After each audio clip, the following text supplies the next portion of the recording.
Do you No, find the frustration in the markets and people feeling like it's not transparent enough or fair?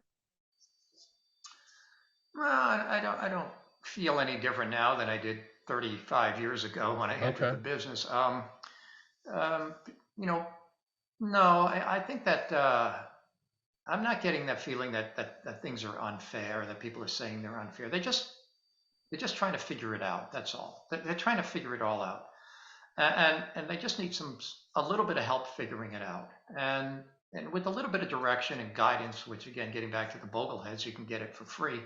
Um, they'll figure it out. Read the right books, Mhm. read the right blogs, Yeah. go to the right places. I mean, you could figure it out.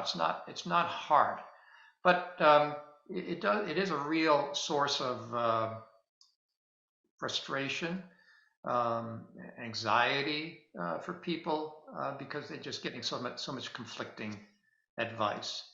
And I do feel bad about that. Of course, Jack Bogle felt bad about that. That's why he started Vanguard and index funds and everything else and tried to put this information out there for people. And it's a ongoing thing that will go on for as long as I'm alive. And we're trying to pass the baton on to younger people to Yeah. bring on more younger people to help explain these things. But that's the way I see things.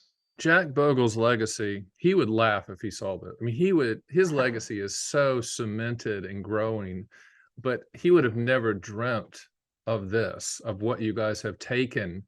Yeah, Talk about thank taking you, the ball and sprinting with it. I mean, he thank you. would Yeah, be well, we're so trying. happy. He really would. Well, we're trying, and it's not.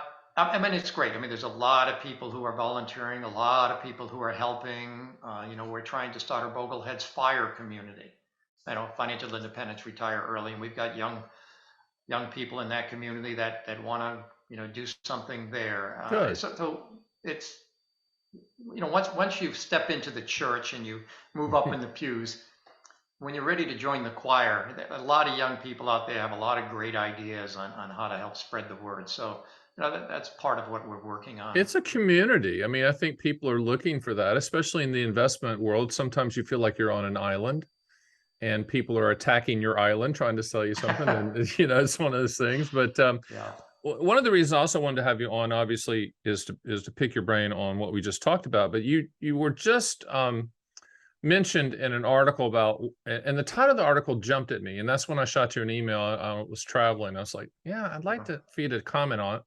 And the title of the article was why November 1st might be a smart retirement date for your older clients. Obviously, this was written kind of toward the investment advisor Sure. group, but I wanted you to dig into the listeners who are primarily consumers about what you're talking about. Why November 1st? And I know there's more to it, but I'll throw you the ball from there.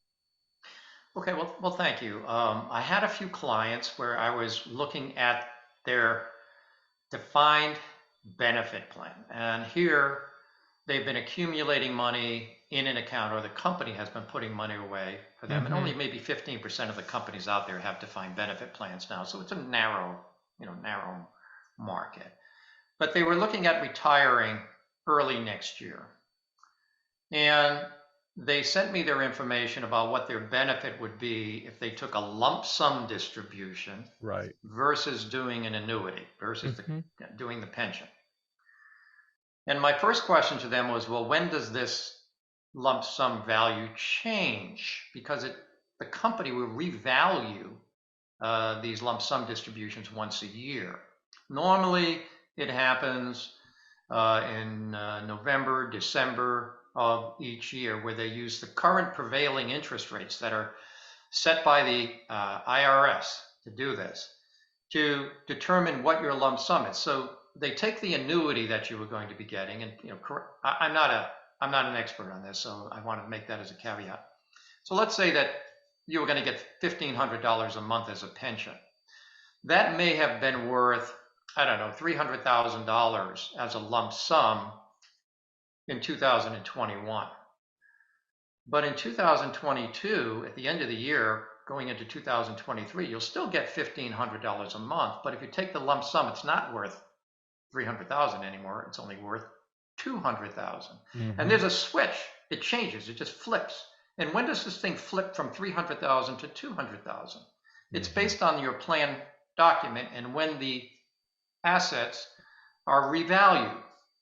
And my question to the clients that had this, and I had 2 clients who had this situation in the last few months, you need to go to the employer and you need to find out, when does that switch? When does it drop? Because as interest Right. rates go up, the value of the lump sum goes down because a smaller amount is needed to produce that type of $1,500 a month. And as Stan the Annuity Man, I mean, you can explain this very, very well to the Yeah, and we listeners. do these pension comparisons all the time where people will say, "Well, this is what they're offering. Can you run Right. the SPIA comparison quote?" Which we do an apples to apples quote. Typically, 80% of the time, the company beats the street. But what we're finding now recently is they are not beating the street. The Correct. street is Exactly. beating them, and then you have to make that decision. Correct. Primarily, the biggest decision, as you know, is do you need income? And if the answer is no, then take the lump sum and Yeah, take the invest it lump sum, and if you wanted the annuity, then go out and talk and to buy it. Stan, the Yeah. Annuity Man, and get yourself a good annuity through a good company.